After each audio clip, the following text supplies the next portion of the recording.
시진핑 주석이 경기 회복을 위해서 제조업에 올인하면서 생산량 상당 부분을 수출하는 전략을 채택했지만 이 지나친 생산 과잉이 오히려 독이 되어 돌아오고 있습니다. 경기 진작 총력전이 오히려 중국 경제의 발목을 잡고 심지어 글로벌 무역 전쟁에서 화를 자초하게 됐다는 겁니다. 재발등 찍은 시진핑에 대해서 와이타임스가 짚어봤습니다. 지금 시작합니다.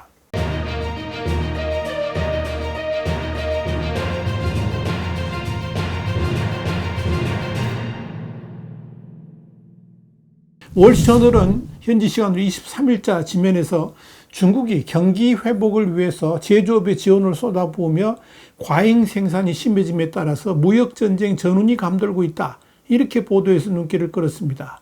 시진핑 주석이 국가 주도로 수십억 달러 규모 보조금과 신용을 투입해서 제조업을 강화하라고 지시했는데, 이는 중국 경제가 제조업과 건설업 의존 구조에서 탈피하고 국내 소비를 키워야 한다는 일부 전문가들이 공고하는 다른 방향이었다. 이렇게 짚었습니다. 문제는 시진핑 주석이 잘못된 경제정책 방향이 지금 중국 경제에 수많은 문제들을 불러왔다는 겁니다. 중국 정부 자료에 따르면 제조업 등 산업계 대출은 2021년 말 이후에 63% 증가했지만 부동산 개발업체 대출은 급감했습니다. 또 데이터 제공업체인 윈드에 따르면 선전, 상하이 거래소 상장 기업들이 지난해 신고한 정부 보조금은 330억 달러로 2019년 대비 23% 증가했습니다. 중국 배터리업체 CATL이 받은 보조금은 7억 9천만 달러로 전년의 2배였습니다. 이와 관련해서 미국 싱크탱크인 전략국제문제연구소 CSIS의 중국 전문가 스콧 케네디는 중국의 경우에 국내 총생산, 그러니까 GDP의 4.9%를 산업 육성에 지출하는데 이는 미국, 독일, 일본의 몇 배 수준이다. 이렇게 말했습니다. 이렇게 정부가 앞장서서 제조업에 보조금을 지원해 주다 보니까 제조업 공장이 계속 돌아가면서 자동차, 철강, 화학제품 등은 더 많이 생산되고 있습니다. 네덜란드 한 연구소에 따르면 중국의 1분기 산업 생산은 2021년 말 부동산 위기가 심각했던 당시보다 8%가 많았습니다. 문제는 그런 생산이 국내 수요를 훨씬 넘어설 정도로 과잉 생산으로 이어졌다는 겁니다. 자동차의 경우만 봐도 중국의 국내 자동차 판매량은 2,200만 대인데 생산 능력은 약 4천만 대로 확대가 됐습니다. 태양광 역시 지난해 국내 태양광 전지 생산량 필요량이 220기가와트였는데 올해 생산 계획은 750기가와트입니다. 그렇다면 올해 중국 내 소비 수요보다 무려 3.4배가 넘는 과잉 생산을 하게 되는 셈입니다. 비닐봉지, 장난감 등에 쓰이는 에틸렌과 프로필렌 등의 기초화학 제품도 중국산이 올해 세계 신규 공급의 80% 이를 것으로 보입니다. 이렇게 수요보다 훨씬 더 많은 생산이 이루어지다 보니까 중국 내에서는 경쟁이 치열해지면서 관련 제품 가격은 19개월간 계속 하락 중입니다. 철강 역시 부동산 경기 침체로 인한 수요 감소에도 불구하고 지난해 생산량이 늘었습니다. 지난해 중국의 철강 수출은 전년 대비 36% 뛰었습니다.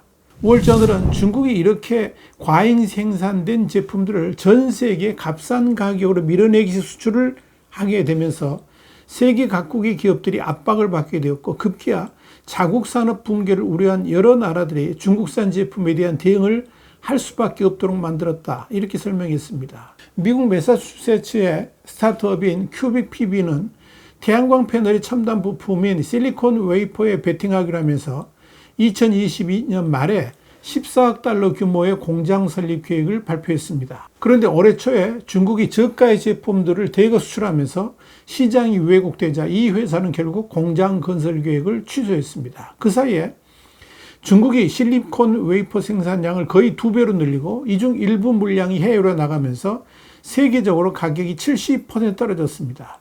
중국의 과잉 생산으로 인해서 웨이퍼 가격을 스스로 떨어뜨리면서 중국의 기업도 손해보고 또한 미국의 공장도 문을 닫게 만드는 기이한 일이 벌어지고 있는 겁니다. 또 칠레의 철강 제조업체인 CAP는 저렴한 중국산 제품이 쏟아져 들어오자 버티지 못하고 이달 제철소를 무기한 폐쇄하기로 결정했습니다. CAP는 환수율이 올라가도 가격으로 경쟁할 수가 없다고 판단했습니다. CAP의 공장 폐쇄로 약 2,200개의 일자리가 사라지게 됐습니다.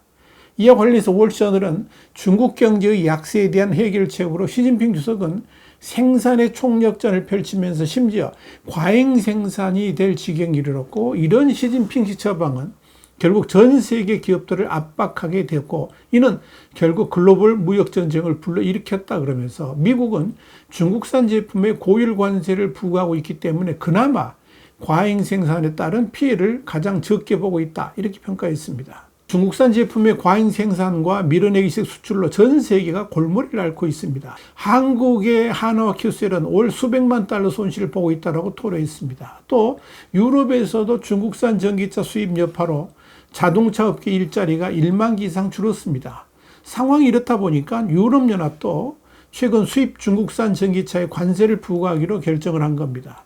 유럽만 아니라 여러 글로벌 국가들이 중국산 제품에 대해서 강력 대응에 나서기로 했습니다. 그렇지 않고서는 자국 산업들이 붕괴될 수 있기 때문입니다.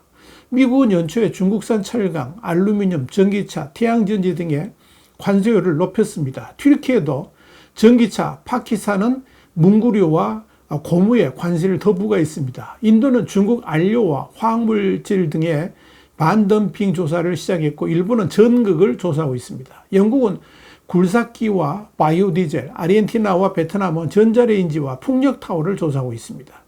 월저널이 이런 분위기와 관련해서 과거에는 자국 기업들이 저렴한 중국산 부품을 이용할 수 있다는 이유로 일부 국가는 중국의 과잉 생산에 그다지 신경 쓰지 않았지만 지금은 상황이 다르다, 이렇게 진단을 했습니다. 그런데 눈여겨볼 것은 이런 중국의 과잉 생산 후유증에 대한 중국의 태도입니다. 월저널은 중국이 과잉 생산을 통해서 밀어내기식 수출을 강행하는 이면에는 제조업에 투자를 하면 할수록 중국의 경제 활력이 회복될 것이고 산업 회복력도 키울 수 있다라고 생각한다 그러면서, 이런 중국의 전략으로 인해서 중국의 미래를 위협할 정도로 국제적 반발이 일어날 수도 있겠지만 그보다 중국 경제 회복이 더 우선이라는 매우 대담하고도 위험한 계산이 깔려 있다, 이렇게 짚었습니다. 그러다 보니까 중국은 예전과 다르게 서방의 불만을 그다지 신경 쓰지 않습니다. 한마디로 글로벌 무역에 미치는 악영향 그리고 후유증은 나 몰라라면서 막무가내로 중국의 생산만 신경 쓰고 또 독촉하고 있다는 겁니다. 지금 시진핑은 중국의 과잉 생산을 통한 수출 방식으로 인해 글로벌 제재가 가해지더라도 국내 경제가 계속 돌아갈 수 있도록 포괄적 산업 공급망을 구축해 두면 된다, 그렇게 생각하고 있는 것으로 보입니다. 그런데 시진핑의 경제 회복 전략은 출발부터가 잘못됐다는 지적이 많습니다. 시진핑의 공동부유로부터 비롯된 중국의 부동산 시장 폭락과 붕괴는 중국이 대충 덮고 넘어간다고 해서 해결될 일이 아닙니다.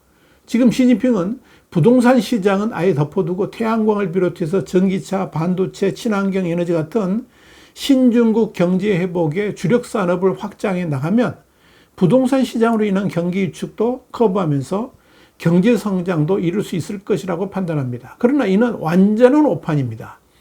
중국 경제 회복은 아무리 공장이 생산을 많이 늘린다 해도 해결될 수 있는 일이 아닙니다. 경제 회복의 첫 번째 지름길은 중국 내 소비를 늘리는 것입니다. 내수 소비의 확장 없이 중국 경제 활력은 결코 되찾을 수 없다 하는 이야기입니다. 이런 중국 경제의 문제점은 중국 내 학자들도 다 인정을 합니다. 심지어 지난해 12월에 열린 2024년 경제 어젠다 설정을 위한 중국 지도부의 컨퍼런스에서도 이 문제는 등장했습니다. 그런데 흥미로운 것은 지금 중국 경제의 문제점도 이 사람들이 다 압니다. 또 당연히 내수 소비 진작이 기본돼야만 중국 경제도 살아날 수 있다는 것을 다 압니다.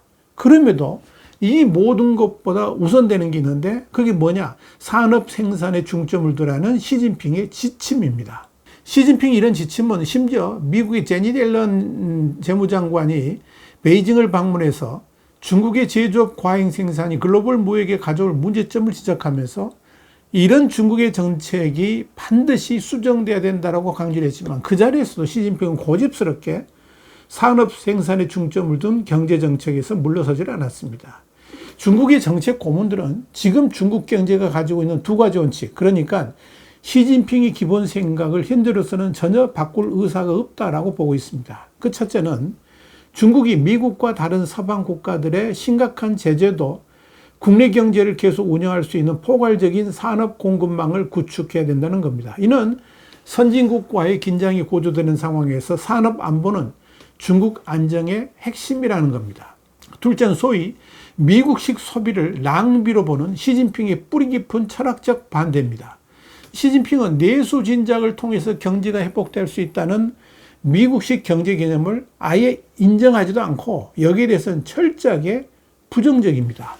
그렇기 때문에 지금 중국은 약화된 경제를 안정시키고 국내 건설 손실을 만회하기 위해서 수출에 투자를 해야 되고 일자리를 창출하는 것 외에는 선택의 여지가 거의 없다, 이렇게 보시면 됩니다. 중국의 관리들은 과잉 생산 자체를 아예 부정하고 오히려 중국의 과잉 생산이 글로벌 경제에 도움을 준다라고 우겨댑니다. 값싼 중국산 제품을 세계에 공급하는 것이 글로벌 경제에도 더 유리한 것 아니냐, 이런 발상입니다. 그렇기 때문에 미국이나 유럽이 중국산 제품에 대해서 제재를 가하는 것은 옳지 않다, 이렇게 우겨대는 겁니다. 그러나 세계 각국은 2000년대 초에 이미 소위 차이나 쇼크를 경험했기 때문에 더 이상 중국에 농락당하지 않겠다는 굳은 결의를 내비치고 있습니다. 중국이 자국 산업을 좌지우지할 수 있도록 결코 내버려 두지 않겠다 하는 이야기입니다. 그렇다면 글로벌 국가들의 반중국 움직임이 중국에게는 어떤 결과를 안기게 될까요? 중국은 엄청난 과잉 생산을 통해서 글로벌 시장을 도배하려 할 것이지만 글로벌 국가들이 이를 거부하게 될 것이고 결국 중국은 자신들이 만든 제품의 산더미에 압사하는 결과를 가져올 수도 있습니다. 그러기 전에 중국은 엄청난 과잉 생산을 해가지고 산업 생산율은 높였지만 그로 인해서 아무도 이익을 보지 못하는 그런 최악의 결과를 가져오게 될 겁니다. 이런 경제 현실을 시진핑만 모른다는 것이 지금 중국의 비극입니다. 와이탄트 국제정세 분석의 주북이었습니다. 감사합니다.